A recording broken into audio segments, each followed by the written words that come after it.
વડોદરા શહેર કીર્તિ મંદિર સ્થિત દત્તાત્રેય મંદિરમાં ગુરુ પૂર્ણિમાની ભક્તિ સભર ઉજવણી કરાઈ। સમગ્ર દેશમાં ગુરુ પૂર્ણિમાના પર્વની શ્રદ્ધાપૂર્વક ઉજવણી કરવામાં આવી રહી છે, ત્યારે વડોદરાના સૌથી પૌરાણિક એવા કીર્તિ મંદિર ખાતે આવેલા શ્રી દત્તાત્રેય ભગવાનના મંદિરમાં પણ ગુરુ પૂર્ણિમા મહોત્સવની વિશેષ ઉજવણી કરવામાં આવી રહી છે। આ અંગે માહિતી આપતા મંદિરના અગ્રણીએ જણાવ્યું હતું કે આ મંદિરમાં મહારાજની સમાધિ આવેલી છે, જેઓ ગાયકવાડ સરકારના ગુરુ હતા। તેમના ગુરુસ્થાન તરીકે અહીં શ્રી દત્તાત્રેય ભગવાનની સ્થાપના કરવામાં આવી છે, જે વડોદરાનું અત્યંત પૌરાણિક અને મહત્વનું મંદિર છે। ગુરુ પૂર્ણિમાના પર્વ નિમિત્તે સવારે ભગવાનનો વિશેષ અભિષેક અને મહાપૂજાનું આયોજન કરવામાં આવ્યું હતું, તેમજ સવારે 8:30 વાગ્યે આરતી સંપન્ન થઈ હતી। આ ઉપરાંત સાંજે 8:30 કલાકે પણ ભવ્ય આરતીનું આયોજન કરવામાં આવ્યું છે। હિન્દુ સંસ્કૃતિમાં માતા પિતાને સાચું જ્ઞાન આપનારા ગુરુનું સ્થાન સર્વોપરી છે।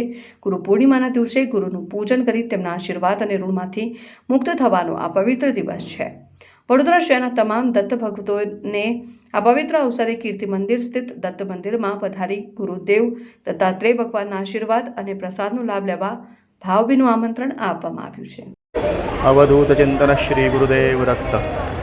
આજે આષાઢ સુદ પૂનમ એટલે ગુરુ પૂનમ તરીકે ઉજવવામાં આવે છે અને દત્તાત્રેય ભગવાન કે જેમણે પોતે 24 ગુરુ કરેલા અને એમને દત્તાત્રેય ભગવાને જે 24 ગુરુ કરીને એમાં ઘણા બધા એટલે નાનામાં નાની વસ્તુ પણ એમને ગુરુ તરીકે બધાને આપણાને કંઈક ને કંઈક શીખવા મળે છે, તો એ આપણા ગુરુ જ કહેવાય। તો દત્તાત્રેય ભગવાને આવા 24 પ્રકારના ગુરુ કરેલા અને આ ગુરુનું ઋણ ચૂકવવાનું આજનો દિવસ ગુરુ પૂનમ કહેવાય।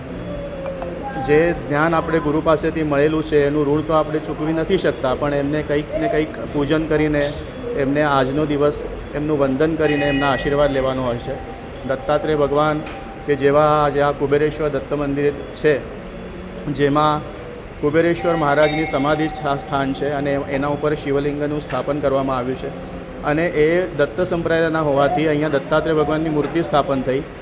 વડોદરામાં સૌથી પૌરાણિક મંદિર છે આ કુબેરેશ્વર દત્ત મંદિર અને દેવસ્થાન ટ્રસ્ટ સંચાલિત છે, તો અહીંયા બધા ભક્તો દર્શનાર્થે ગુરુવારે આવે છે।